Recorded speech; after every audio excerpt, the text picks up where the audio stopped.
श्रीमदे भक्ति वेदांत स्वामिन् निधि नामिने। नमस्ते सरस्वती देवे गौरवाणी प्रचारिणे निर्विशेष शून्यवादी पाससात्यदिसतारिणे पंचतत्वात्मकं कृष्णं भक्तरूपस्वरूपकं भक्तावतारं भक्ताख्यं नमामि भक्तशक्तिकं। जय श्री कृष्ण चैतन्य प्रभु नित्यानंद श्री अद्वैत गदाधर श्रीवासादि गौरभक्तवृंद। हरे कृष्ण कृष्ण कृष्ण हरे हरे, हरे राम राम राम हरे हरे। हरे कृष्ण कृष्ण कृष्ण हरे हरे, हरे राम राम राम हरे हरे। हरे कृष्ण प्रभु जी, हरे कृष्ण हरे माता कृष्णा जी। माता जी, हरे कृष्णा माता जी, हरे कृष्ण महाराज। हरे कृष्णा प्रभु, हरे कृष्णा प्रभु, हरे कृष्णा प्रभु, हरे कृष्णा प्रभु। ஒரு சின்ன மங்களாச்சாரம் பண்ணிடுறேன் நானும். ஓம் நமோ பகவதே வாசுதேவாய, ஓம் நமோ பகவதே வாசுதேவாய, ஓம் நமோ பகவதே வாசுதேவாய, ஓம் சக்தி. ஹரே கிருஷ்ணா. உங்களுக்கு எல்லாருக்கும் நமஸ்காரம். ஹரே கிருஷ்ணா மாதாஜி பிரபு. அத்தியாயம், அதாவது கந்தம் 2, அத்தியாயம் 10. நம்ம இன்னைக்கு படிக்க போற ஸ்லோகம் வந்து 19வது ஸ்லோகம் நம்ம இன்னைக்கு படிக்கணும். அப்பமா எல்லா கேள்விகளுக்கும் பாகவதமே தகுந்த விடை. இந்த அத்தியாயத்தோட தலைப்பு இது. நம்ம இன்னைக்கு பார்க்க போறது 19வது பதம். ஹரே கிருஷ்ணா. படிக்கவா பிரபுஜி? ஹரே கிருஷ்ணா. படிங்க மாதாஜி, படிங்க மாதாஜி. सोर्मुखदो भूम्नावग्निर्वाक्व्या कृतं दयोग जले सैदस्य सुशिरं निरोधக சமாஜயாத. மொழிபெயர்ப்பு. பரமன் பேச விரும்பியதும் வாயிலிருந்து பேச்சுக்கள் அதிர்ந்தன. பிறகு வாயிலிருந்து அக்னி தேவன் உற்பத்தி செய்யப்பட்டார். ஆனால் பகவான் நீரில் சயனித்திருக்கும் பொழுது இச்செயல்கள் அனைத்தும் முடங்கி கிடந்தன. பொருளுரை. படிப்படியாக விருத்தியடையும் வெவ்வேறு புலன்களின் விசேஷ குணம் அவற்றை ஆளும் மூர்த்திகளால் ஆதரிக்கப்படுகின்றன. எனவே புலன் உறுப்புகளின் செயல்கள் பரமனின் ஆணையால் கட்டுப்படுத்தப்படுகின்றன என்பதை புரிந்து கொள்ள வேண்டும். இவ்வாறாக பந்தப்பட்ட ஆத்மாக்களுக்கு புலன்களை உபயோகிக்க அனுமதி வழங்கப்பட்டுள்ளது. அவர்கள் பரமபுருஷரால் அதிகாரம் அளிக்கப்பட்ட ஆளும் மூர்த்திகளின் கட்டுப்பாட்டின் கீழ் அப்புலன்களை முறையாக உபயோகிக்க வேண்டியவர்களாவர். இத்தகைய கட்டுப்பாட்டு விதிகளை மீறுபவன் இழிப்பிறப்பை ஏற்குமாறு தண்டிக்கப்பட வேண்டியவன் ஆவான். உதாரணமாக நாவையும் அதன் ஆளும் மூர்த்தியான வருணனையும் எடுத்துக்கொள்வோம். நாக்கு உண்பதற்கென உள்ளது. மக்கள், மிருகங்கள் மற்றும் பறவைகளை போன்றவைகளுக்கு அளிக்கப்பட்டுள்ள அனுமதிக்கேற்ப அவை ஒவ்வொன்றும் வேறுபட்ட சுவைகளை பெற்றுள்ளன. மனிதனின் சுவையும் பன்றியின் சுவையும் ஒரே தரத்தில் உள்ளவை அல்ல. ஒரு குறிப்பிட்ட ஜீவராசி வெவ்வேறு இயற்கை குணங்களுக்கேற்ப ஒருவித சுவையை விருத்தி செய்து கொள்ளும் பொழுது ஆளும் மூர்த்தி ஒரு குறிப்பிட்ட வகையான உடலை அளிக்கிறார். மனிதன் பன்றியை போல தராதரமின்றி சுவையை விருத்தி செய்து கொள்வானாயின் பிறகு ஆளும் மூர்த்தி அவனுக்கு அடுத்த பிறவியில் ஒரு பன்றியின் உடலை வழங்குவது நிச்சயம். மலம் உட்பட எவ்வகையான உணவையும் பன்றி ஏற்றுக்கொள்கிறது. இத்தகைய கண்மூடித்தனமான சுவையை விருத்தி செய்து ஹரே கிருஷ்ணன் ஒரே பக்கம் கொண்டுள்ளன. மனிதன் ஒருவன் அடுத்த பிறவி இழிவான வாழ்வை ஏற்க தயாராக இருக்க வேண்டும். பந்தப்பட்ட ஆத்மா குறிப்பிட்ட வகையான உணவை பூரணமாக சுவைப்பதற்கு அத்தகைய ஒரு உடலை விரும்பியதால் அதற்கேற்ப ஒரு பிறவியும் கூட பகவானின் கருணையாலேயே அளிக்கப்படுகிறது. மனிதன் ஒருவன் பன்றியின் உடலை பெறுவானாயின் அதை பகவானின் கருணை என்றே கருத வேண்டும். ஏனெனில் அதற்கென வசதியை அளிப்பவர் பகவானே ஆவார். மரணத்திற்கு பின் பெறப்படும் அடுத்த உடல் உயர் அதிகாரத்தால் அளிக்கப்படுகிறது, கண்மூடித்தனமாக அல்ல. எனவே மனிதன் ஒருவன் அடுத்த பிறவியில் எத்தகைய உடலை பெறப்போகிறான் என்பதில் எச்சரிக்கையாக இருக்க வேண்டும். பொறுப்பற்று கண்மூடித்தனமான ஒரு வாழ்வு அபாயகரமானது என்பதை அனைத்து சாஸ்திரங்களும் அறிவிக்கின்றன. ஹரே கிருஷ்ணா பிரபுஜி, ஹரே கிருஷ்ணா. ஹரே கிருஷ்ணா மாதாஜி. ஆக்சுவலா 18வது பதம் நம்ம கடைசியா போன வாரம் ஞாயிற்றுக்கிழமை இன்னைக்கு அதுல பாதிலேயே அது முடிச்சோம். பட் ஆனா அந்த இதுல வந்து பாத்தீங்கன்னா ரொம்ப அழகா அந்த பதத்தை தான் நம்ம ஆரம்பிக்கணும் சொல்ல போனா. அதுல வந்து நம்ம வந்து முக்கியமா என்ன சொல்லுதுன்னா, அந்த பகவான் இதை எப்படி படைக்கிறார், மனிதர்கள் எப்படி படைக்கப்பட்டிருக்காங்க அப்படின்றதுல ரொம்ப தெளிவா நம்ம படிச்சுன்னு வரோம். இந்த பதம் பாருங்க 18ல, வாயிலிருந்து சுவை தோன்றியது, அதன் பலனாக நாவும் கூட உற்பத்தி செய்யப்பட்டது, பின் நாவால் சுவைத்து அனுபவிப்பதற்காக எல்லா வகையான சுவைகளும் ஏற்றத்திற்கு வந்தன.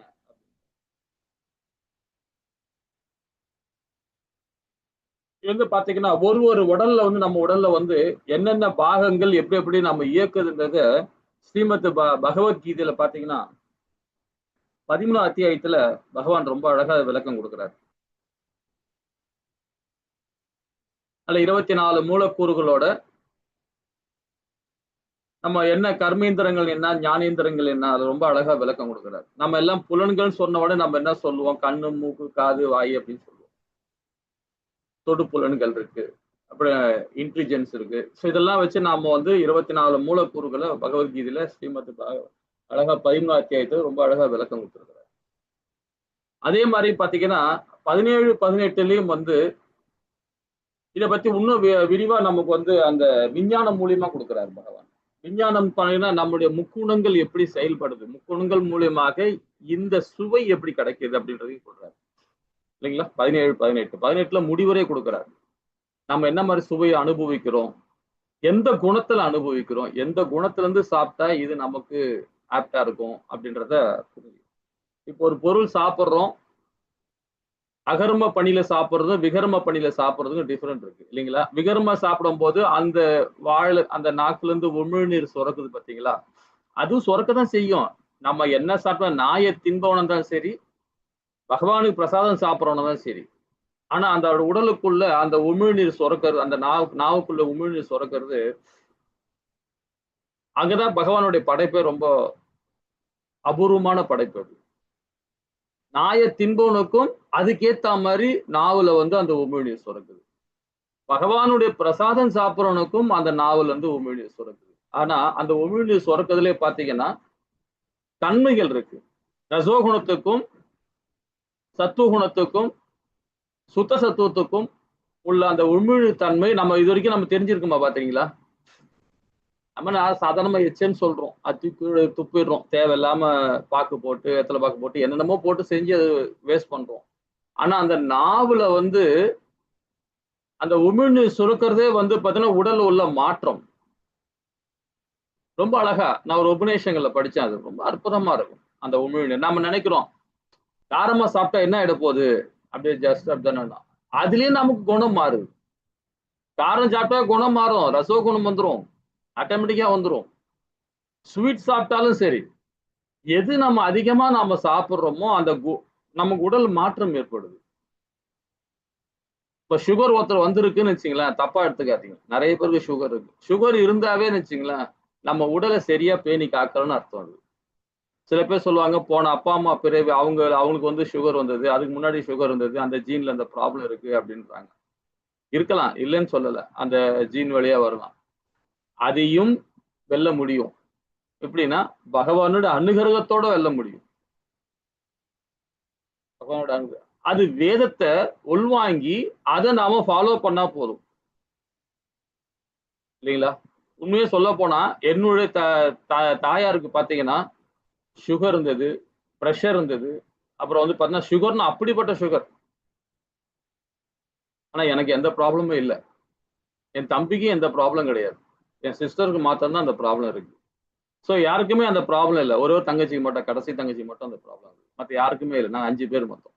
நான் இதுக்கு உதாரணம் சொல்றேன்னா பாத்தீங்களா, நம்ம மெல்ல முடியும் எப்படி, பகவானுடைய அனுகிரகத்தோட. அது அந்த சுவை, அந்த நாக்கில் உள்ள உமிழ்நீர் வந்து நாம சாப்பிடுற பொருள் வந்து நாம உருவாகத்தான். அதுக்கு காரணம் யாரு, நாம தான். இது கடவுள் மேல பழிய போட்டுருவாங்க, எனக்கு சுகர் வந்துச்சு, ப்ரெஷர் வந்துச்சு. அந்த வாயிலிருந்து சுவைக்கு தோன்றியது பார்த்தீங்கன்னா அது பலனாக தான் நாவும் கூட உற்பத்தி செய்யப்பட்டது அப்படின்னு சொல்லப்பட்டார். நம்ம என்ன சாப்பிடுறோம், என்ன பேசுறோம், என்ன மாதிரி நடவடிக்கை பண்றோமோ அதுக்கேத்த மாதிரி உமிழ்நீர் சுரக்கும். சில பேரு பகவான் நாமத்தை சொல்ல சொல்ல பாத்தீங்கன்னா உமிழ்நீர் ஜொல்லு ஒடியும். ஒருத்தங்கிட்ட நம்ம யாராட்டு குழந்தை நம்ம சில டைம்ல கொஞ்சம் போது பாத்தீங்கன்னா நமக்கு தன்னை அறியாம சாப்பிடுறதுக்கு முன்னாடி நம்ம ஏதோ ரொம்ப பசியா இருக்கும் அப்படின்னு கையை பிசைஞ்சுட்டு இருக்கும்போது ஜொல்லு ஒடியும். ஏன்னா அவ்வளவு பசி, அதே மாதிரி அந்த சுவை, அந்த ஆர்வம், இதனாலே ஜொல்லு வரும். அதே மாதிரி நம்ம என்ன பேசுறோமோ, என்ன மாதிரி பேசுறோமோ அதுக்கேத்த மாதிரி அந்த உமிழ்நீர் சுரக்கும் நாக்குல இருந்து. எவ்வளவு அமிர்தம் பாருங்க, எப்படி பகவானுடைய படைப்பு எப்படி பாருங்க. இதெல்லாம் சயின்ஸ் சொல்லுவாங்க, அதாவது டாக்டர் படிச்சவங்க எல்லாம் சொல்லுவாங்க. அது உண்மைதான். ஆனா வேத சாஸ்திரங்களை உபநேசங்கள்லாம் படிக்கும் போது பாத்தீங்கன்னா அவ்வளவு விஷயங்கள் இருக்கு அதுல. நான் ஒரு உபநேசம் படிச்சுட்டு இருக்கேன், சாந்தியோக உபநேசம் படிச்சுட்டு இருக்கேன். அதுல அவ்வளவு சாரம்சம் கொடுத்துட்டு இருக்காங்க. உடல்ல அவ்வளவு அற்புதங்கள் பகவான் பண்ணி வச்சிருக்கிறார். இது பகவானுடைய வெளிப்புற சக்தியா இருந்தாலும் அது நம்ம அதுக்கு அந்த படிக்க படிக்க என்ன ஆகும் பாத்தீங்களா, நமக்கு பாத்தீங்கன்னா நம்ம எப்படி பேசணும்ன்ற கூட நம்ம தெரிஞ்சுக்கிறோம். என்ன பேசணும், பகவானை பத்தி தான் பேசுறோம், வேதங்களை பத்தி பேசணும். எது பேசினாலும் பகவானை மையம் நிறுத்தி பேசணும். மையம் பத்தி பேசும்போது பாத்தீங்கன்னா அந்த நாக்குல உள்ள அந்த உமிழ்நீர் அவ்வளவு அற்புதமா சுவை.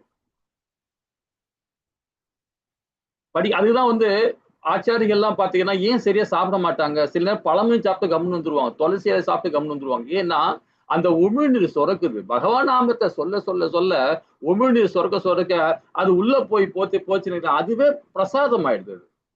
மகா பிரசாதம் ஆயிடுது. ஒரு துளசியில சாப்பிட்டாவே போதும். அதனாலதான் பாத்தீங்கன்னா அந்த காலத்துல அவ்வளவு பேர் உயிர் வாழ்ந்து ரொம்ப நாள் உயிர் வாழ்வாங்க ஞானிகள்லாம், கர்ம யோகிலாம். நம்மளால முடியல. காரணம் நம்ம 3 வேளையை நல்லா சாப்பிடுறோம். பகவான் நாமத்தை சொல்றது கிடையாது, எப்போ நம்ம கிளாஸ் வருமோ அந்த டைம்ல சொல்றோம் இல்லைங்களா.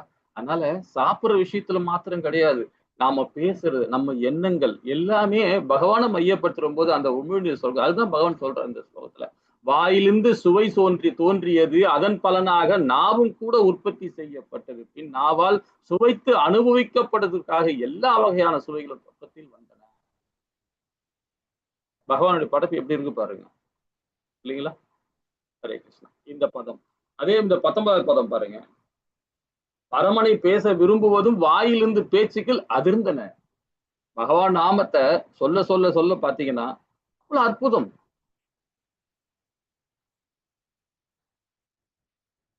நம்ம பாத்தீங்கன்னா அஜிம்லான் ஸ்டோரியே சொல்லலாம் இல்லைங்களா. கடைசியில பாருங்க உயிர் போற டைம்ல குச்சி இருக்கலாம் யம தர்மராஜா. அப்ப கூட பாருங்க நாராயணா நாராயணா நாராயணான்னு கத்தனால தானே அவனுக்கு உயிர் தப்புச்சு அவனுக்கு இல்லைங்களா. பகவநாமத்தை சொன்னதுனால. ஆனா அவனுடைய எண்ணம் என்ன, தன்னுடைய பையனை வச்சுதான் கூப்பிட்டான். ஆனா கடைசியில பாருங்க அந்த இடத்துல அவனுக்கு என்ன நடந்தது தெரியும் நமக்கு எல்லாரும். அது மாதிரி பகவன் நாமத்தை நாம் உச்சரிச்சுனே இருக்கணும். அந்த உச்சரிப்பு வர வர பார்த்தீங்கன்னா உடல் மாற்றங்கள், உடல் பொலிவு, முகம் பொலிவு அதிகம், நம்ம மேல தனி தேஜை தெரியும். அதர்மம் இருந்தா கூட நம்ம கிட்ட நிக்காது, தர்மம் தான் வரும். ஏன்னா பகவான் நாமம், உடல் மாற்றம், உடல் பொலிவு எல்லாமே நமக்கு பிரகாசப்படும் இல்லைங்களா. அரமனை நாமம், அரமனை பேச விரும்பியதும் வாயிலிருந்து பேச்சுகள் அதிர்ந்தன. பிறகு வாயிலிருந்து அக்னி தேவன் உற்பத்தி செய்யப்பட்டார். இந்த உமிழ்நீருக்கும் அக்னி பகவானுக்கும் என்ன தொடர்பு நிறைய பேர் கேட்பாங்க. 5வது அத்தியாயத்துல ஸ்ரீமத் பகவத்கீதையில ரொம்ப அழகா சொல்லப்படுறார். அன்னமய்யா கோசா, பிராணமய்யா கோசா. பிராணமய்யா கோசா வாயு, அன்னமய்யா கோசா அக்னி. அக்னிக்கு தொடர்பு உண்டு. அப்ப நாக்குக்கும் அக்னிக்கும் என்ன தொடர்பு அப்படின்னு பாத்தீங்கன்னா இந்த உமிழ்நீர் தான். நம்ம எதுக்காக நாம போகம் நாம எடுத்துக்கிறோம், மகாபோகம் எடுத்துக்கும் போது, அந்த போகம் எடுக்கும் போது பாத்தீங்கன்னா எதுக்கு நாம ஸ்லோகம் சொல்றோம்னா அந்த ஸ்லோகத்துல உள்ள அதிர்வு, அந்த மாதிரி அதிர்வு அது. அந்த ஸ்லோகத்தை சொல்லி நாம அந்த அந்த போகத்தை நம்ம உட்கொள்ளும் போது பாத்தீங்கன்னா, மகாபோகத்தை உட்கொள்ளும் போது பாத்தீங்கன்னா அந்த அதிர்வு நமக்கு கிடைக்கும் பாருங்க. அந்த நாவுல இந்த சுவை, அக்னி பகவானு கிடைக்கிற சுவை, இந்த சுவை அது அந்த நாவு, அந்த அமிர்தம், அது அமிர்தம் தான் சொல்லணும் ஆக்சுவலா சொல்ல போனா அந்த உமிழ்நீரை. அந்த உமிழ்நீர் அந்த உணவோட சேர்ந்து உள்ள போகும்போது அக்னி பகவானுக்கு வேலை கம்மியாயிடுது. அப்ப அக்னி பகவான் வேலை கம்மியாயிடுச்சுன்னா நம்ம ஆயுள் நீடிக்கும், ஆயுள் நீடிக்க ஆரம்பிச்சிடும் இல்லைங்களா?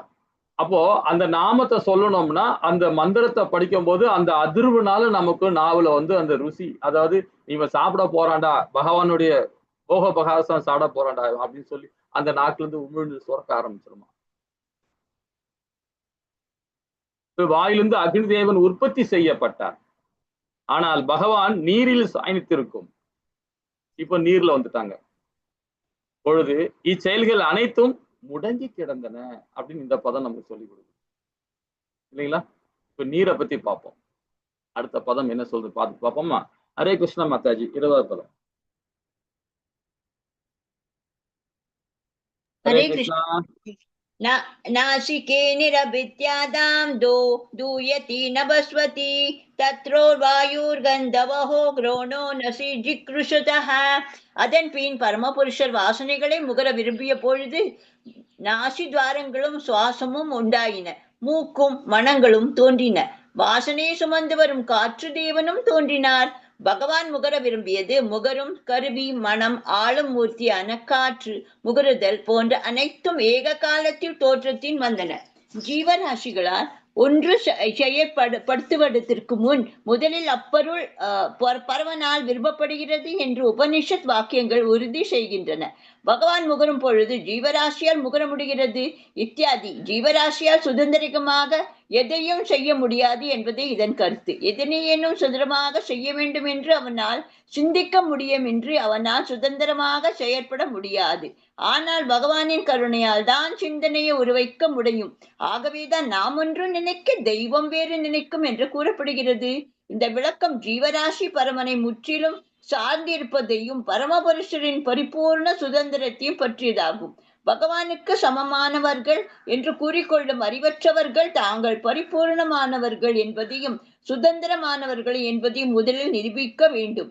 அதன் பிறகு பகவானோடு தாங்கள் ஒன்றுபட்டவர்கள் என்னும் அவர்களுடைய கூற்றை அவர்கள் ஆதாரத்துடன் நிரூபிக்க வேண்டும். ஹரே கிருஷ்ணா பிரபுஜி. ஹரே கிருஷ்ணா மாதாஜி. அழகா படிச்சீங்க. இந்த இடத்துல பாருங்க, அதன் பின் பரமபுருஷ வாசனைகளை முகர விரும்பும் பொழுது நாசி துவாரங்களுக்கும் சுவாசம் உண்டாயின, மூக்கு மனங்களும் தோன்றின, வாசனை சுமந்து வரும் காற்று தேவனை தோன்றின. இப்ப கீழே இருந்து ஆரம்பிப்போம். காற்று. இப்ப நம்ம இந்த காற்றுல வந்து பாத்தீங்கன்னா இன்னைக்கு நிறைய சயின்ஸ் சொல்லுது. இருக்கு காற்றுல இருந்து நிறைய அலைவரை அந்த நிறைய விஷயம் அந்த அலைவரைஸ் எல்லாம் எடுக்கிறோம். எடுத்து ரேடியோ முதல் ரேடியோ கண்டுபிடிச்சாங்க, தொலைபேசி நிறைய விஷயங்கள் இந்த அந்த அலைவரைஸ்ல இருந்து நமக்கு கிடைக்குது, காற்றுல இருந்து கிடைக்குது. ஒரு இடத்துல வந்து ஒரு முனிவர்கிட்ட கேட்கிறாரு ஒரு சாதாரண ஒரு மனுஷன், இந்த வேதம்லாம் எங்க இருந்து எடுக்கிறீங்க, எங்க இருந்து படிக்கிறீங்க, எப்படி எடுத்து யாரு உங்களுக்கு சொல்லி கொடுத்தா, எங்க இருந்து உங்களுக்கு கிடைக்குது அப்படின்னு கேட்கிறாங்க. அவர் ஒரு சாதாரண ஒரு பரமன் வந்து மனுஷன் வந்து ஒரு ஞானி கிட்ட கேட்கிறார். அப்ப அது ஞானி என்ன விளக்கம் கொடுத்துருப்பார்? யாரா சொல்ல முடியுமா? ஹரே கிருஷ்ணா. இந்த வேதம் எங்க இருந்து எடுக்கிறீங்க அப்படின்னு அவர் கேட்கறதுக்கு அது அந்த ஞானி என்ன சொல்லியிருப்பார்? அந்த வேதம் பகவானிடமிருந்து பிரம்மாவுக்கு உபதேசிக்கப்பட்டது. பிரம்மா கிட்ட இருந்து நாரதருக்கு, நாரதர்கிட்ட இருந்து வியாசருக்கு வந்துச்சு. அவர் படிச்சது சொல்லியிருப்பாரு. Okay okay. ஹரே கிருஷ்ணா. குரு மூலியமா எனக்கு வந்ததுன்னு சொல்லலாம். குரு மூலியமா. ஓகே. வேற யாராவது சொல்ல முடியுமா?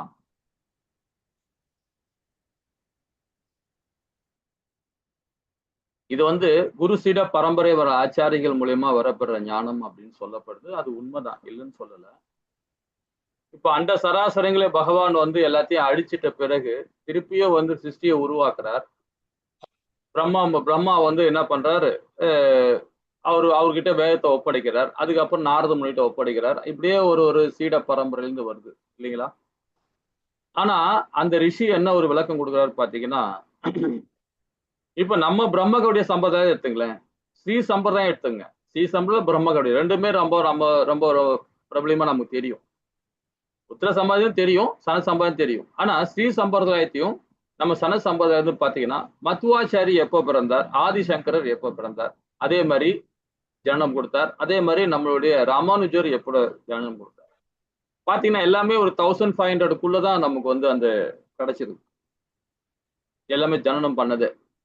இவரு ஆதிசங்கரர் வந்து பாத்தீங்கன்னா 2000 அதாவது கிமு 500ல இருந்து 600 அந்த வருஷத்துக்குள்ள ஆதிசங்கரர் இது பண்ணார். அவர் வந்து ஜனனம் பண்ணார் அப்படின்னு வேதம் சொல்லுது. நம்மள சொல்லப்பட்டிருக்காங்க முன்னோர்கள். ஆனா அதுக்கு முன்னாடியே வேதம் இருந்திருக்கு. அதுக்கு முன்னாடி உள்ள நம்ம கிட்ட அந்த டேட்டாஸ் நம்ம கிட்ட யாருக்குமே இல்லை. இப்ப மத்வாச்சாரி பிறந்தது எந்த ஒரு 1000 வருஷத்துக்கு முன்னாடி தான் அவர் ஜனனம் பண்ணார். 1200 வருஷத்துக்கு முன்னாடி தான் மத்வாச்சாரி. ராமானுஜரும் அப்படிதான். சோ அதுக்கு முன்னாடி யாரு நமக்கு டேட்டாஸ் இருக்கா? யாராவது சொல்ல முடியுமா? வியாசர் வந்து 5000 வருஷத்துக்கு முன்னாடி இந்த வேதத்தை திருப்பும் வந்து 4 விதமான வேதத்தையும் 3 வேதம் தான் இருந்தது. ஆனா 4 விதமான வேதத்தை உருவாக்கினார். உருவாக்கி நமக்கு கொடுத்தார். கலிகாலத்துக்கு நம்ம கொடுத்துட்டு போனார். அதுக்கு இடையில உள்ள டேட்டாஸ்லாம் போயிடுச்சு. முகலாய பேரரசு படையெடுத்தது வந்து பாத்தீங்கன்னா இதுக்கு முன்னாடிதான் இல்லைங்களா? ஆதிசங்கருக்கு அப்புறமா அதுக்கப்புறமா வந்து மத்துவாச்சாரிகள் இவங்கெல்லாம் வரும்போது தான் அதுக்கப்புறமா தான் முகலாய பேரரசு அப்புறம் பிரிட்டிஷ் காலனி எல்லாம் வந்தது. ஆனா அதுக்கு முன்னாடி நமக்கு டேட்டாஸ் இல்லையே. ஹரே கிருஷ்ணா பிரபுஜி. ஆதிசங்கரர் 6ஆம் நூற்றாண்டுலயே வந்துட்டாருன்னு சொல்லுவாங்க. அது கிமு புத்தர் காலத்துக்கு அப்புறமா. ஆமா, கிமு. என்ன காரணம் அப்படின்னா பகவான் சொல்றார், அந்த ஆச்சாரி சொல்றது என்னன்னா அந்த பாமரன் கேட்டதுக்கு பதில் சொல்றார். காற்றுல இருந்து வர்றதுதான் வேதமே. காற்று அலைவரிசை சொல்றீங்களா, அந்த அலைவரிசையில இருந்து வர்றதுதான் வேதமே சொல்லியிருப்பாரோ, ஒலியாக ஓசையாக. அந்த வேதம் வந்து பாத்தீங்கன்னா எல்லா ஞானிகளும் கிடையாது. எல்லா ஞானியும் மரணிச்சுட்டாங்க, எல்லாமே இறந்துட்டாங்க. உலகமே அழிஞ்சிச்சுனாலும் வேதம் நிற்கும். காற்று மூலியமா வேதம் நிற்கும். எந்த ஒரு ஆத்மா பகவானுடைய உள்வாங்கி மையப்படுத்தி செயல்பட ஆரம்பிச்சான்னா அவனுக்கு ஆட்டோமேட்டிக்கா அந்த ஞானம் வந்துருமா? ஆட்டோமேட்டிக்கா வந்துரும். அந்த காற்றுல இருக்கு வேதம். அவனுக்கு ஒரு குரு மூலியமா சொல்லித்தரணும். குரு எது சொல்லித்தரன்னா அவரு கீ நமக்கு, அவரு ஒரு சாவி நமக்கு. இந்த பூட்டு எது தெரியுங்களா? அந்த காற்றுல உள்ள பூட்டு வேதம். அந்த வேதத்தோட சாவி வந்து ஒரு குரு கிட்ட இருக்கு. அதை ஓபன் பண்ணி நமக்கு கொடுக்குறாரு. வீட்டுக்குள்ள போடா அப்படின்னு சொல்றாரு குரு. ஆனா அந்த குருவே இல்லாமலும் நம்மளால உணர முடியும். அது எதுன்னா பகவானுடைய அனுகிரகம். அனுகிரகம் இருந்தான்னா எல்லா வேதங்களையும் கல்வி கற்க முடியும்ன்றார். எது வழியா? இந்த காற்று மூலியமா தான். வேதங்கள் வந்து எல்லா இடத்துலயும் பரவி இருக்கு. அது நம்ம உணரும் சக்தி யார் கொடுக்கறனா பகவான் தான் கொடுக்கிறாரு. ஒரு குரு கிட்ட நாம அமைஞ்சா மட்டும் பத்தாது. அந்த குரு கிட்ட சரணாகதி அடைகிறோம் பார்த்தீங்களா? அந்த அடைஞ்ச பிறகுதான் நமக்கு வந்து அந்த குருவோட நமக்கு வந்து அந்த இது கிடைக்குது, கொடுக்குறாரு இல்லைங்களா? இதுக்கு ஒரு சின்ன ஒரு கதை பார்ப்போம். இது ராமபிரான் காலத்துல நடந்த கதை. இது ரொம்ப அற்புதமான கதை. ஹரே கிருஷ்ணா பிரபுஜி. பிரபுஜி ஹரே கிருஷ்ணா பிரபுஜி. இந்த இவங்க நாசாவில் இப்போ ரீசெண்டா கண்டுபிடிச்சிருக்காங்க. ஸ்பேஸ் டிராவல் அப்போ ஓம்கார ஒலியை வந்து கேட்டதாக சொல்றாங்க. ஓம்காரம்.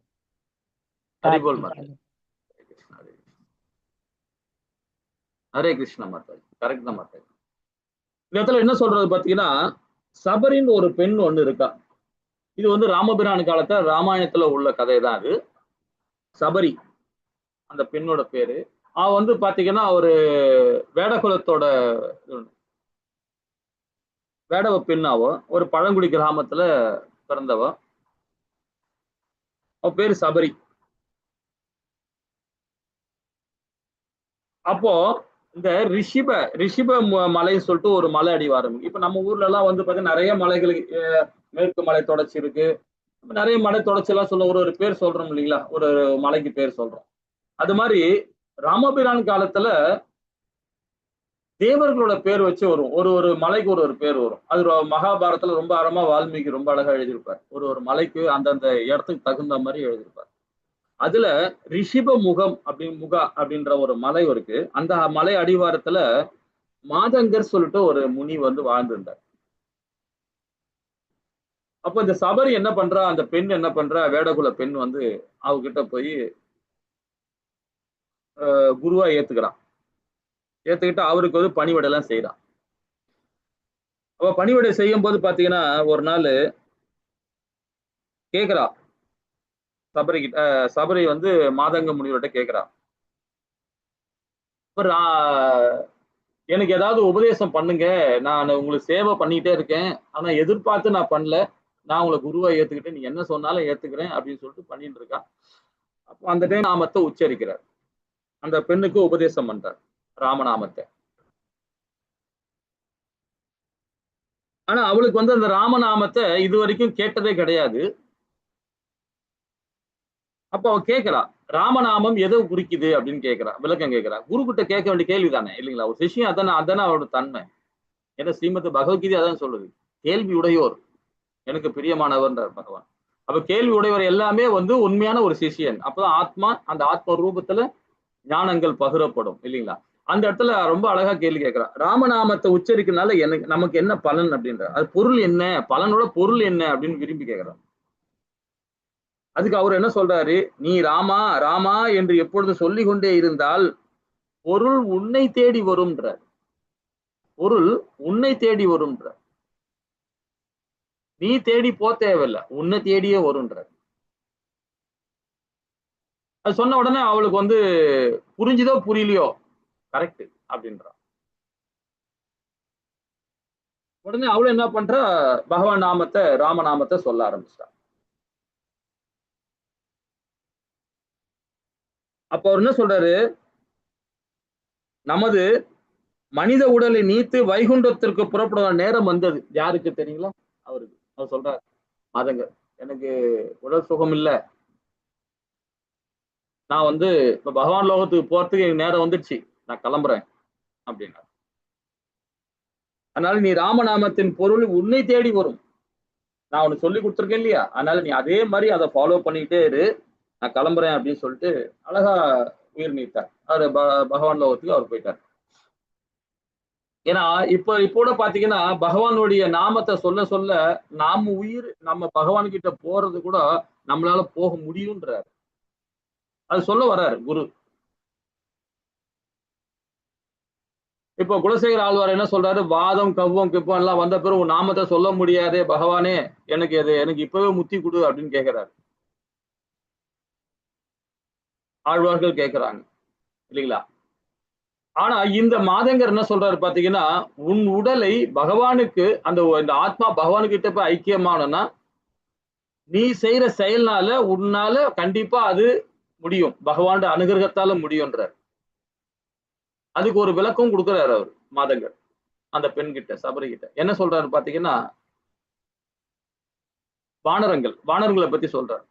வானரங்கள் வந்து உடல் வந்து உபாதைகள் ப்ராப்ளம் வர ஆரம்பிச்ச பிறகு அத வயசு ஆகும்போது வருஷங்கள் போக போக முதுமை அடையும் போது அந்த வானரங்கள் வந்து தன் உயிரை நீத்துக்கிறதுக்கு ரொம்ப அற்புதமான வழி கொடுக்குது சொல்றார்.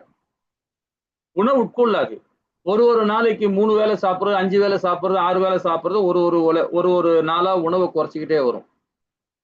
குறைச்சிக்கிட்டே வந்து ஒரு ஸ்டேஜுக்கு அப்புறம் பாத்தீங்கன்னா அந்த ஒரு மண்டலத்துக்குள்ள அந்த உயிர் போயிடும், அந்த ஆத்மா, அந்த குரங்குல இருந்து ஆத்மா வெளியே போயிடும். அது ஒரு நாள் ஃபர்ஸ்ட் நாள் சாப்பிடும், 2ஆம் நாள் ஒரு வேளை ஸ்டாப் பண்ணும், 3ஆம் நாள் இப்படியே கொஞ்சம் படிப்படியா கரைஞ்சது. அதுக்கப்புறம் ஒரு வாரம், கடைசி 38 நாள்ல அந்த கடைசி ஒரு வாரம் வந்து உணவே உட்கொள்ளாது. உட்கொள்ளாம அப்படியே வந்து தவக்கோலத்திலேயே அந்த ஒரு குழிக்குள்ள போய் உட்காந்துக்கிட்டு மண்ணை இலையெல்லாம் தூக்கி மேல போட்டுட்டு அப்படியே உட்காந்துக்கும். அப்படியே உட்காந்து தன்னோட உடலை விட்டுரும் அது ஆத்மா. அது வானரத்துக்குள்ள ஒரு சிறப்பு அப்படின்றார் மாதங்கர். அப்ப அந்த பெண் சொல்றா, அது மாதிரியும் மனுஷங்களும் பண்ண முடியுமா அப்படின்றார். பண்ண முடியும். அதாவது ஆத்ம சுத்தி தெரிஞ்சுக்கணும். அதே மாதிரி போன ஜென்மத்துல அவங்க என்ன பாவம் புண்ணியம் பண்ணாங்களோ அதுக்கேற்ற உடல் கிடைச்சிருக்கு. அந்த உடல் தகுந்த மாதிரி விதி அழகா எழுதியிருக்கிறாங்க. அந்த விதிக்கு தகுந்த மாதிரி தான் நடக்கும். ஆனா அந்த விதியே வெல்ல முடியும்னா பகவானோட அனுகிரகம் வேணும்ன்றார். இந்த விதியை வெல்ல முடியும்னா பகவானுடைய அனுகிரகம் வேணும். அவர் அனுகிரகம் இல்லாம எதுவும் நடக்காது. அப்போ அவர் ஹரிநாமத்தை பகவான் நாமத்தை சொல்லி கொடுத்தேன் இல்லையா, ராமநாமத்தை சொல்லிக்கிட்டே பகவானே உனக்கு காட்சி கொடுப்பாரு அப்படின்னு. அவரோட இடத்துக்கு அவர் போயிட்டார். யாரு? மாதங்கர். அப்ப இந்த அம்மா வந்து தவம் இருக்கா, இத நாமத்தை சொல்ல அனுப்பிச்சிட்டு இது பண்ணிட்டு இருக்காங்க. அப்போ அவர் சொல்லி கொடுத்து டெய்லியே பண்ணிட்டாரு. அப்போ ஒரு ஸ்டேஜுக்கு அப்புறம் பகவானுக்கு நெய்வேத்தியம் பண்ணணும், இந்த பழங்கள் எல்லாம் பறிச்சது கொடுக்கணும், துளசி தாயோட இலையெல்லாம் பறிச்சு கொடுக்கணும், இந்த வேலை எல்லாம் பண்ணிட்டு இருக்க, பூஜை பண்ணிட்டு இருக்காங்க ஆசிரமத்துல. அப்போ ஒரு மரத்துல பழங்கள்லாம் இருக்கு பாத்தீங்களா, அதெல்லாம் பறிச்சுட்டு எடுத்து பகவானுக்கு படைக்கணும், நெய்வேத்தியம் பண்ணும். அவன் என்ன பண்ணுவான்னா, அவங்ககிட்ட ஒரு சிறப்பு என்னன்னா, நிறைய மரங்கள் இருக்கு பிருந்தாவனத்துல, நிறைய மரங்கள் இருக்கு அவங்க பிருந்தாவனத்துல, தோட்டத்துல. ஸோ அந்த மாதிரி இருக்கும்போது இந்த மரத்துல உள்ள ஒரு கனியை பறிச்சு சாப்பிடுவான். சாப்பிட்டுட்டு சுவையா இருந்தாதான் பகவானுக்கு ஆஃபர் பண்ணுவான் அந்த மரத்துல உள்ளது. அது மாதிரி ஏகப்பட்ட மரங்கள் இருக்கு. ஒரு மரத்துல உள்ள பழத்தை பறிச்சு சாப்பிட்டுட்டு அதுக்கப்புறமா தான் வேற பழத்தை, அந்த மரத்துல உள்ள பழத்தை போய் பகவானுக்கு ஆஃபர் பண்ணுவான். இது எப்பவுமே வந்து வழக்கமாவே பண்ணிட்டு இருக்காங்க. இப்படி பல நாட்கள் போயிட்டே இருக்கு. அப்ப போகும்போது பாத்தீங்கன்னா ராமபிரானும் லக்ஷ்மணனும் குகன் அப்புறம் வந்து பரத்வாஜ் இவங்கெல்லாம் வராங்க. இவங்கெல்லாம் வந்து அந்த எங்க வராங்க, அந்த ரிஷிமுக அந்த மலைக்கு வராங்க. ராமபிரான் வரார், லக்ஷ்மணன் வரார், பரத்வாஜர், குகன் இவங்கெல்லாம் வந்து சகாக்கள்லாம் வராங்க. வந்த உடனே இவரோட ஆசிரமத்துக்கு வராங்க. வந்த உடனே இவருக்கு ரொம்ப ரொம்ப ஹாப்பியா போயிடுச்சு. யாருக்கு? சபரிக்கு. போன உடனே பகவானுக்கு என்னென்ன செய்யணுமோ எல்லாத்தையும் பணிவிடெல்லாம் செய்யலாம். அப்போ பகவானுக்கு ஒரு மரத்துல இருந்து அந்த பழத்தை பறிச்சு எடுத்தாந்து கொடுக்குறார். சுவை பார்த்துட்டு அதுக்கப்புறமா அதை கொடுக்குறான். கொடுத்த உடனே அந்த பழத்தை வாங்கி ரொம்ப அற்புதமா சாப்பிடுறாரு பகவான். அப்போ குகன் கேட்கிறான், குகனும் பரத்வாஜரும் கேட்கறாங்க. ஏன்னா குகனும் இவங்க 2 பேருமே வந்து பாத்தீங்கன்னா பகவானுக்கு நெய்வேத்தியம் பண்றவங்க, அவங்க தான் உணவளிக்கிறவங்க பகவானுக்கு. குகனும் சரி இவனும் சரி. ஆனா 2 பேருக்கு கொடுக்கும்போது அவர் சரியா விருப்பம் இல்லாம தான் சாப்பிடுவாரு. ஆனா இந்த சபரி கொடுத்த உடனே ரொம்ப அற்புதமா சாப்பிடுறாரு. என்ன சுவை அப்படின்னு சொல்லிட்டு ரொம்ப ரொம்ப இதா சொல்லுவார். அப்பதான் சபரி என்ன சொல்றா பாருங்க, உன்னை தரிசிப்பதற்கு எத்தனையோ யோகிகள் காத்திருக்க, அவர்களுக்கெல்லாம் தரிசனம் தராத ஒன்றுமில்லாத என்னை தேடி வந்தில்லை. இதிலிருந்து நீ என்ன? நீ உன் அடியார்களுக்கும் குலம், கல்வி, அறிவு, செல்வாக்கு உள்ளிட்ட எந்த வேறுபாடும் பார்ப்பதில்லை என்பதை உணர முடிகிறது என்றால் சபரி. ஏன்னா குகன் எப்படிப்பட்டவன் தெரியும் உங்களை எல்லாருக்கும் இல்லைங்களா? அதே மாதிரி பரத்வாஜர் எப்படிப்பட்ட ஒரு விஷயம் தெரியும். அவன் கொடுக்கிற உணவு கூட அவளை ருசிச்சு சாப்பிடல.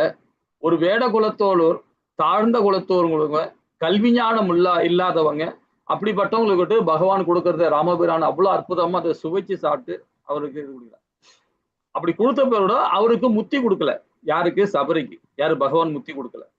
அதையும் சபரி வந்து பெருசா எடுத்துக்கல. அப்போ குகன் கேட்கிறார் ராமபிரான் கிட்ட, அவ்வளவு அற்புதமா வந்து பிரசாதம் எல்லாம் கொடுத்தா, அது நீங்களும் சுவை ரொம்ப நல்லா இருக்குன்னு சாப்பிட்டீங்க, பண்ணிட்டு இங்கிருந்து கிளம்பிட்டோம், நம்ம அங்கிருந்து கிளம்பிட்டோம் நாமோ. ஆனா அந்த பெண்ணுக்கு ஆசீர்வாதம் கொடுக்கலையே, முத்தி கொடுக்கலையே அப்படின்னு. நான் ஏன் கொடுக்கணும்?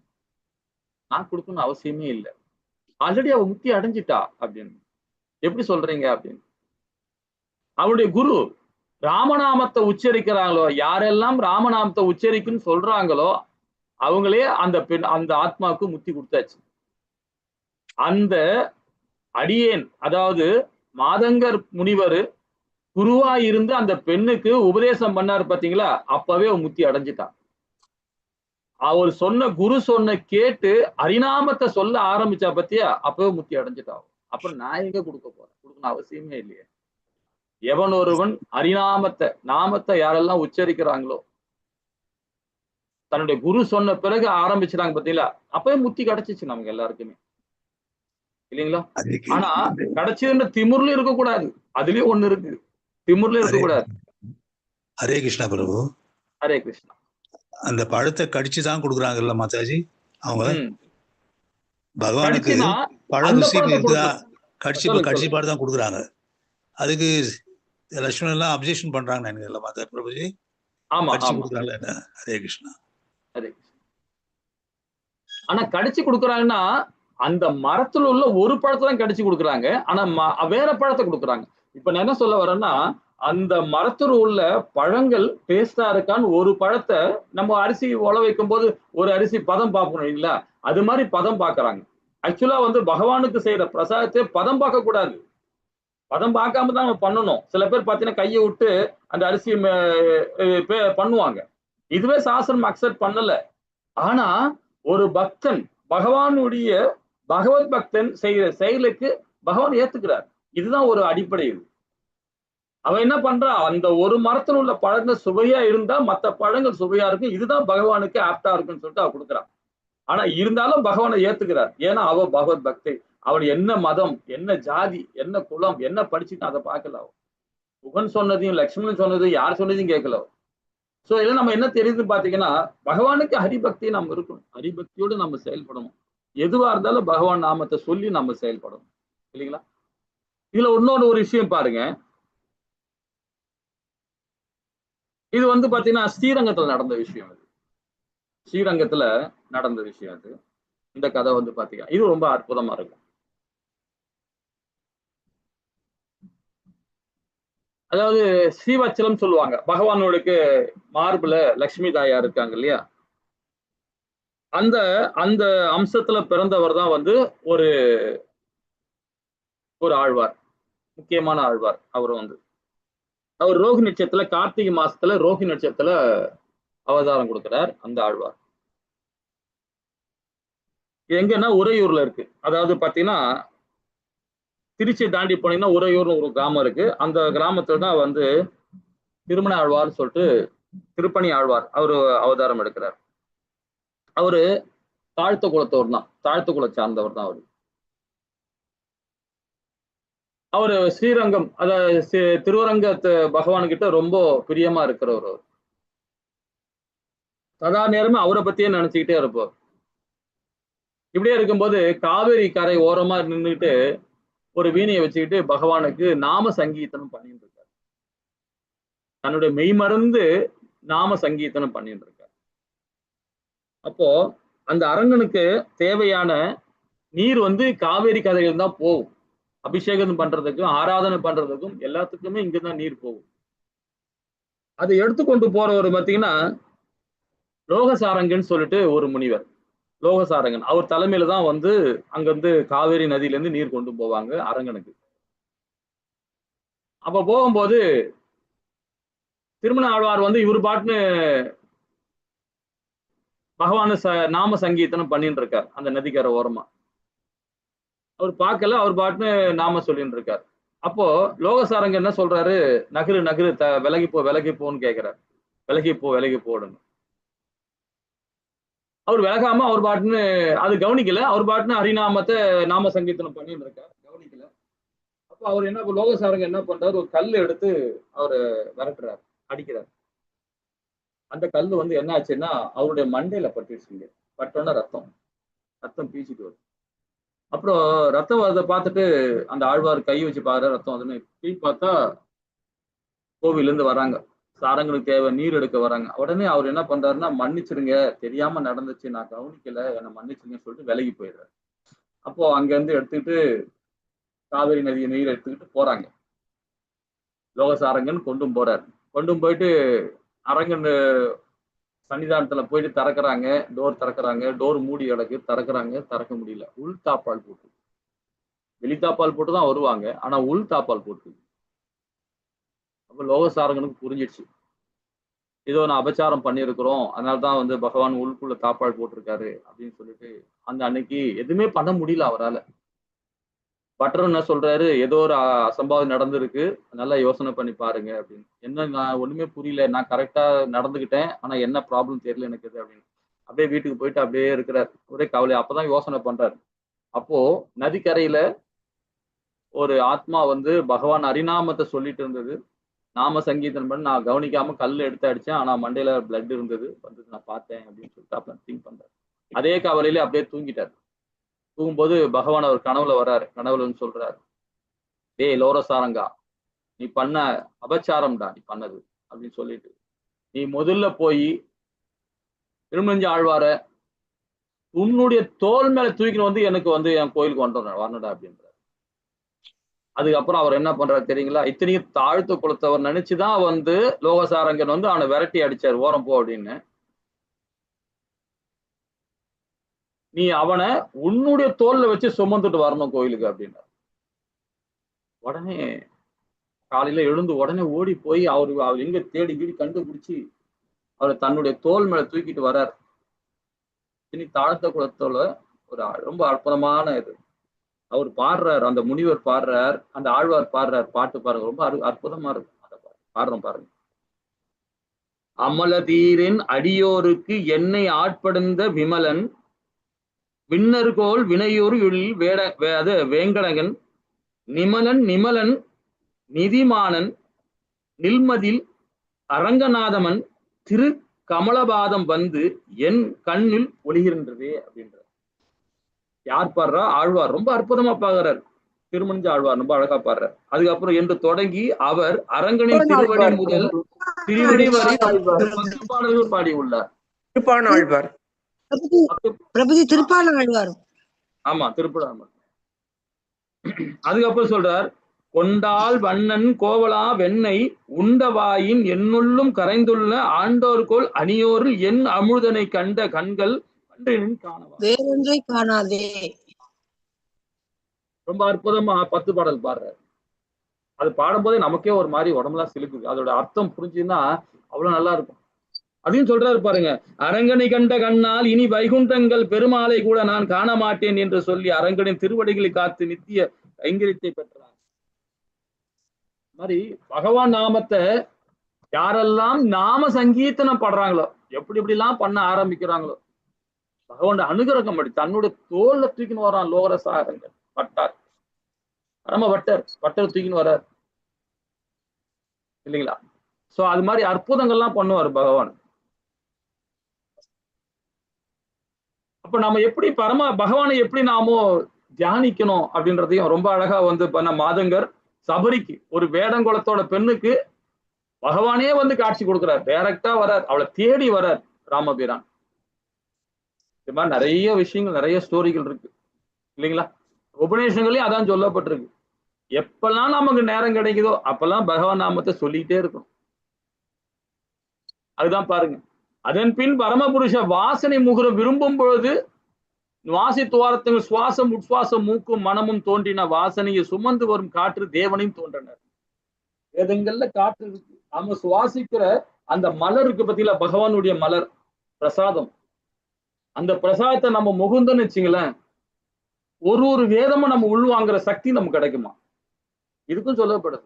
சில கோவில்லாம் பாத்தீங்கன்னா மாதாஜி கொடுத்தாங்கன்னா பூ மலர் கொடுத்தாங்கன்னா பிரபுல என்ன போனா பிரபு காதுல வச்சுப்பாங்க, உடனே தலையில வச்சுப்பாங்க, இல்ல கூடையில வச்சுப்பாங்க, இல்ல மணி பசுல வச்சுப்பாங்க. அந்த பூ கொடுத்தா முகரும். அந்த முகரும் போகுதுன்னா அந்த ஞானம் கிடைக்கும், வேதம் படிக்கிற ஞானம் கிடைக்கும். அதுதான் அந்த காதுக்குள்ள இங்க வச்சுக்கணும். காதுக்குள்ள இங்க பிரபுஜிலாம் இங்க வைக்கணும். காதுக்குள்ள மாதாஜிக்கு முடியில வச்சுப்பாங்க, அங்கதான் வைக்கிற இடம் அங்க வச்சுப்பாங்க. அது முகர்ந்துணும். முகர்ந்துட்டு அது அப்படியே முகர்ந்ததுக்கு நமக்கு ஆட்டோமேட்டிக்கா அந்த ஞானம் கிடைக்க ஆரம்பிச்சிடும். அந்த வேத காற்றுல கலந்து கிடக்கும், அப்படியே வரும். அது ஒரு குரு வந்து நமக்கு கீ கொடுக்குறாரு, இதை படி, இதை செய், இதை பண்ண ஆரம்பி அப்படின்னு சொல்ல போது பாத்தீங்கன்னா அவரு ஒரு உத்வேகம் கொடுக்குறாரு. இந்த உத்வேகம் பன்மடங்கு எப்படி கிடைக்கும்னா அவருடைய பிரசாதம் தான் கிடைக்கும். பகவானுடைய மகா பிரசாதத்திலையும் யோக பிரசாதத்திலையும் 8 விதமான போகம் இருக்கு. 8 விதமான போக பிரசாதம் யார் ஒருவன் ஒரு நாளைக்கு உண்றானோ, 8 போக பிரசாதையும் ஒரு நாளைக்கு ஒருத்தர் உண்றானோ அவன் கண்டிப்பா முக்தி அடைவன் சொல்லிட்டு உபநேசம் சொல்லப்பட்டு. காலையில பாலபோகம் இருக்கு. அந்த நான் கோவில போய் சர்வீஸ் பண்ணும்போது நமக்கு எல்லாம் தெரியுது. நம்ம 3 வேளை மட்டும் தான் சாப்பிடுறோம். 8 வேளையும் பகவானுக்கு நெய்வேத்தியம் பண்றாங்க இல்லையா? 8 வேளையும் நம்ம 8 வேளையும் அள்ளி சாப்பிடணும் அவசியம் இல்லை. சும்மா கொஞ்சம் போல ஒரு சீரகம் சைஸ்ல சாப்பிட்டாலும் போதும். அள்ளி சாப்பிடணும் அவசியமே இல்லை. அந்த 8 போகமும் நம்ம பகவானுக்கு கொடுக்குற நெய்வேத்தியம் பண்றத ஒரு வாழ்வில ஒரு நாளாவது சாப்பிடணும். அப்ப நம்ம எங்க இருக்கணும்? கோவில இருக்கணும். கோவில தொண்டாற்றணும். கோவில போய் சேவா பண்ணணும். வீட்டுல இருந்தா மட்டும் பத்தாது. வாழ்க்கையில ஒரு நாளாவது கோவில போய் சர்வீஸ் பண்ணணும். முழுக்க இப்ப நம்ம எல்லாருமே வராங்க. நேற்று ஒரு மீட்டிங்ல, நேற்று நடந்த மீட்டிங்ல பாத்தீங்கன்னா நான் 16ஆம் தேதி நைட்டு கிளம்ப நினைச்சேன். இப்ப 11ஆம் தேதி நைட்டே கிளம்ப வேண்டியதா இருக்கு. ஏன் அவ்வளோ பக்தர்கள் வராங்க, பகவத் பக்தர்கள். அவங்கள விஷ் பண்ணணும். நம்ம எல்லாருமே எல்லா இஸ்கான் கோவில இருந்து வராங்க.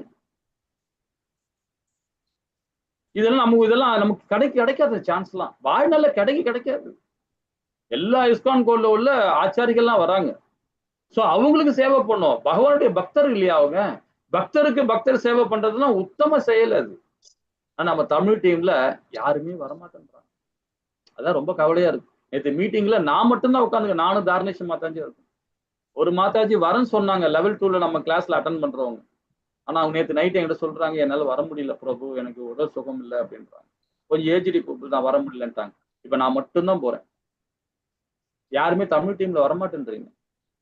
ஒரு 2 நாள் அவங்களுக்கு நம்மளால முடிஞ்சது ஏதாவது ஒரு சேவை பண்ணலாம் கிச்சன்ல இருந்துட்டு பகவானுக்கு. இது பகவானுக்கு செய்ய தொண்டு இல்லைங்களா? இது மாதிரி விஷயங்கள்லாம் கலந்துக்குங்க. ஏன்னா தெலுங்கு டீம்ல 10 பேர் வராங்க, மலையாள டீம்ல இருந்து 6 பேர் வராங்க. இது மாதிரி ஒரு டீம்ல இருந்து ஏகப்பட்ட பேர் வராங்க. நம்ம தமிழ் டீம்ல நான் மட்டும்தான் போறேன். யோசனை பண்ணுங்க. ஹரே கிருஷ்ணா. இதோட கிளாஸ் நிறுத்திப்போம். அடுத்த ஞாயிற்றுக்கிழமை 21 இருந்து படிப்போம். வாஞ்ச கல்பத்தராய் கிருப சிந்து ஏவச 16 பாவனிய வைஷ்ணவி நமோ நமக ஜெய் ஸ்ரீ கிருஷ்ணா சைத்தன்யா பிரபு நித்யானந்தா ஸ்ரீ அத்வைத கதாதார ஸ்ரீவாசாதி கௌர பக்த விருந்துகிச்சு. ஹரே கிருஷ்ணா கிருஷ்ணா கிருஷ்ணா ஹரே ஹரி, ஹரே ராம ராம ராம ஹரி ஹரி. டவுட் இருந்தா கேட்கலாம். ஹரே கிருஷ்ணா மாதாஜி.